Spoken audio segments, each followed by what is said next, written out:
తిరిగి బీసీఎన్ న్యూస్కి స్వాగతం. టీటీడీలో 6 నెలల క్రితం 100 కోట్లు చేతులు మారాయని కేంద్ర మాజీ మంత్రి చింతామోహన్ ఆరోపించారు.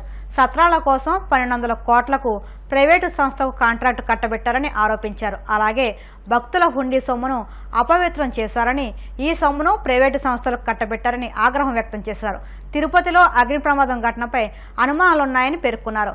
వరుస ఘటనలపై టీటీడీ ఈవో విచారణ చేపట్టాలని చింతామోహన్ డిమాండ్ చేశారు. కష్టంగా ఉంది.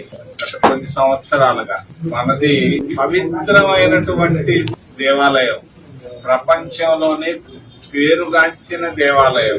విదేశాల నుంచే కాదు, ఎక్కడెక్కడి నుంచో భక్తులు వస్తున్నారు, పోతున్నారు. కానీ బాధతో మేము ముందుకు వస్తున్నాను. ఈరోజు ఇంత గొప్ప పుణ్యక్షేత్రంలో కన్నీళ్లు కనపడుతున్నాయి. ఇదొక కన్నీళ్లు క్షేత్రంగా మారుతా ఉంది. కారణం ఒక పక్క ఆకలి, ఇంకొక పక్క అప్పులు, ఆవేదన, నిరుద్యోగం, నివాసాలు లేక, ఆవాసాలు లేక అగచాటు. ప్రభుత్వాలు వస్తున్నాయి, పోతున్నాయి. వచ్చిన ప్రభుత్వాలు అయోమయం. ఇప్పుడు వచ్చిన ప్రభుత్వం అప్పుడే చెప్పకూడదు, 2 నెలలే. కానీ తిరుమల తిరుపతి దేవస్థానంలో అవినీతి ఉంది, అనుమానమే లేదు. 6 నెలల క్రితం 100 కోట్ల రూపాయలు డబ్బు చేతులు మారింది. అనుమానమే లేదు. అనుమానం ఉంటేనే మాట్లాడేవాడుగా. 1200 కోట్ల రూపాయలు కాంట్రాక్ట్లు ఇచ్చారు, అనవసరంగా ఇచ్చారు. అవసరం ఉందా? చౌల్ట్రీని కొట్టాల్సిన అవసరం ఉందా? రోడ్లకి ఏమైనా ఇబ్బంది ఉందా? 1200 కోట్ల రూపాయలు పవిత్రమైనటువంటి పేదవాళ్ళు వేసినటువంటి రూపాయి, 5 రూపాయలు ఆ డబ్బుల్లో నుంచి ఇంత డబ్బు ఖర్చు పెట్టాలరా? ఎంత గొప్పది. మిగిలిన డబ్బు వేరు, ప్రభుత్వ డబ్బు వేరు. అక్కడ పవిత్రమైనటువంటి హుండీలో పడ్డటువంటి డబ్బు వేరు. ఆ డబ్బుని, పవిత్రమైన డబ్బుని అపవిత్రంగా చేయడం అనేది నేను చేతులెత్తి చూపిస్తున్నాను, ఏలెత్తి చూపిస్తున్నాను. అదే నేతలు. 100 కోట్ల రూపాయలు డబ్బు మారింది కాంట్రాక్టర్ల చేతుల్లో నుంచి. ఎవరి చేతికి వెళ్ళిందో నాకైతే తెలియదు. 10%, 1% కాదు, 10%. ఎక్కడ పోయింది డబ్బు? ఏంది విజిలెన్స్? ఎక్కడుంది విజిలెన్స్? లెన్సే లేదు, మళ్ళా దానికి ఒక విజిలెన్స్. దరిద్రం. 100 కోట్లు ఏంది? పవిత్రమైనటువంటి డబ్బు 100 కోట్ల రూపాయలు కాంట్రాక్టర్ల చేతుల్లో నుంచి వ్యక్తుల చేతుల్లోకి రావడం అనేది తప్పు, తప్పు, తప్పు, తప్పు, తప్పు. మాట్లాడకుండా ఉండలేం, తెలిసి ఉండలేం. ఎంతకాలం ఉంటాం? నిన్న నిప్పెందుకు పెట్టారు? మదనపల్లిలో పెట్టారు, నీళ్ళే పెట్టుకోండి, అది తప్పే. కానీ ఒక పవిత్రమైనటువంటి దేవాలయంలో, దేవాలయం సంబంధించిన పరిపాలనా భవనంలో నిప్పెట్టి వస్తుంది. ఏసీలు ఉన్నాయి, జబర్దస్త్గా సెంట్రల్ ఏసీలు ఉన్నాయి.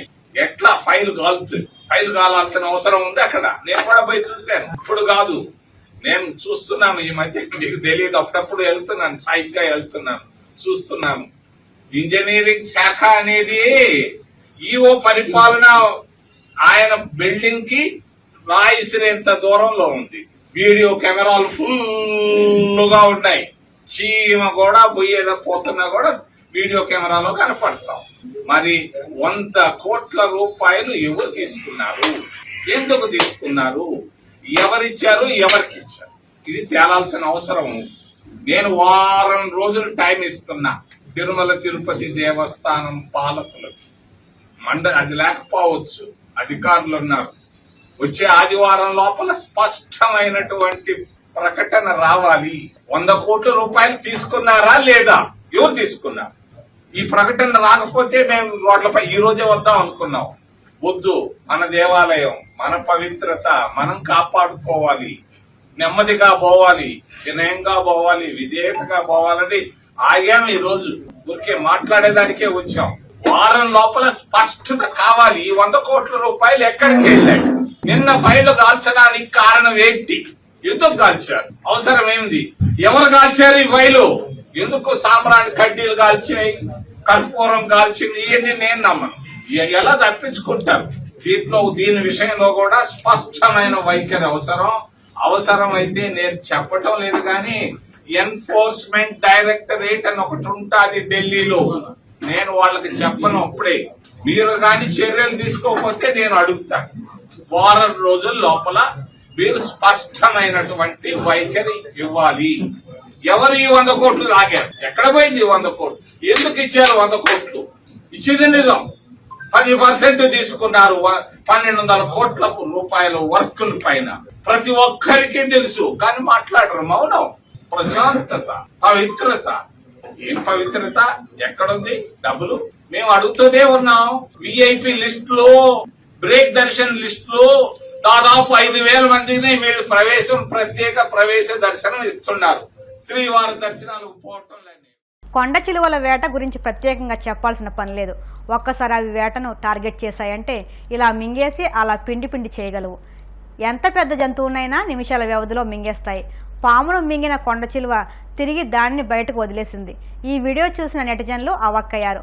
పామును జీర్ణించుకోవాలని ఎంత ప్రయత్నించినా దానివల్ల కాలేదు. దీంతో చివరకు పామును యథావిధిగా బయటకు కక్కేయాల్సిన పరిస్థితి వచ్చింది. అతి కష్టం మీద మింగిన పామును కాస్త బయటకు పంపింది. కొండ చిలువ నోటి నుంచి బయటికి వచ్చిన పాము బతుకు జీవుడా అనుకుంటూ అక్కడి నుంచి పారిపోయింది. సింహాద్రి అప్పన్నను దర్శించుకున్న హోంమంత్రి వంగలపూడి అనిత ఆలయ మర్యాదలతో స్వాగతం పలికిన అధికారులు.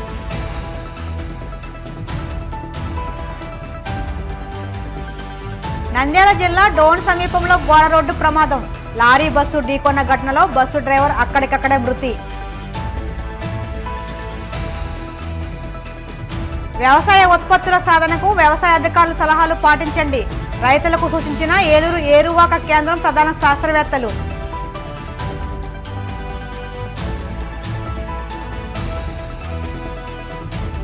పామును మింగిన కొండ చిలువ, జీర్ణించుకోలేక తిరిగి ఊసేసిన కొండ చిలువ. ఈ వార్తలు ఇంతటితో సమాప్తం. మరిన్ని వార్తల కోసం BCN digital YouTube channel, Facebook పేజీని ఫాలో అవ్వండి. అప్డేట్ వార్తల కోసం ప్లీజ్ సబ్స్క్రైబ్.